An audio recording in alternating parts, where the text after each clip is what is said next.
তুমি কি জানো, গণেশ ঠাকুরের পায়ের নিচে যে ইঁদুর থাকে, সে একসময় ছিল এক অহংকারী রাজা। সে ভাবত পৃথিবীতে তার চেয়ে বড় কেউ নেই, এমনকি দেবতারাও না। একদিন এক ঋষি তাকে বললেন, অহংকার ছেড়ে দাও। কিন্তু রাজা সবার সামনে ঋষিকেই অপমান করল। ঋষি রাগে বললেন, এত বড় ভাবিস নিজেকে, এবার ছোট হয়ে বাঁচ। এক মুহূর্তে সেই রাজা হয়ে গেল একটা ছোট্ট ইঁদুর। রাজ্য গেল, গর্ব গেল, সব হারিয়ে কাঁদতে কাঁদতে সে ছুটল গণেশের শরণে। কিন্তু ভগবান গণেশ তাকে শাস্তি দিলেন না, অপমানও করলেন না। শুধু বললেন, যে নিজের অহংকার ভাঙতে শেখে সেই আমার সবচেয়ে আপন। সেই থেকে সেই ইঁদুর আর সাধারণ প্রাণী নয়, সে হয়ে গেল গণেশের বাহন।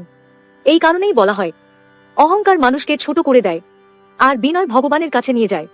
তুমি কি বিশ্বাস করো, অহংকার একদিন মানুষকে সত্যিই ভেঙে দেয়? কমেন্টে লিখো জয় গণেশ। আর বলো, তুমি কি এমন কাউকে দেখেছো যার অহংকারই তার পতনের কারণ হয়েছে?